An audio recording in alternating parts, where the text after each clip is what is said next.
मालेगावमध्ये vote जिहादसाठी 125 कोटींचं funding, मनी लॉन्ड्रिंगच्या माध्यमातून करोडो रुपयांची देवाणघेवाण, बँकेच्या अकाउंटसाठी हिंदू नावं वापरली। या प्रकरणातील मुख्य आरोपी सिराज अहमद फरार।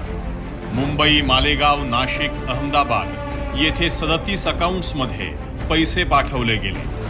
मालेगाव इथल्या मर्चंट बँकेच्या शाखेत 15 दिवसात कोट्यवधी रुपयांचा व्यवहार झालाय आणि यासाठी हिंदूंची नावं वापरली गेली आहेत। 1.25 कोटी रुपये वोट जिहाद मध्ये वापरण्यात येत आले आहे। 7 नोव्हेंबर 2024 रोजी या घोटाळा संबंधात मालेगाव छावणी या पोलीस स्टेशन मध्ये गुन्हा दाखल करण्यात आला।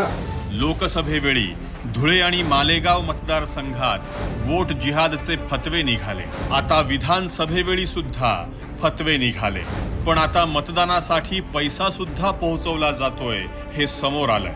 महाराष्ट्र गिळंकृत करायला वोट जिहाद आपले हातपाय पसरवतोय आणि त्यासाठी हिंदू नावाचा वापर केला जातोय। आता वेळ आलीये वोट जिहादचं उत्तर धर्मयुद्धाने देण्याची। जिहाद आणि त्यासाठी पुरवला जाणारा पैसा या दोघांनाही संपवण्याची।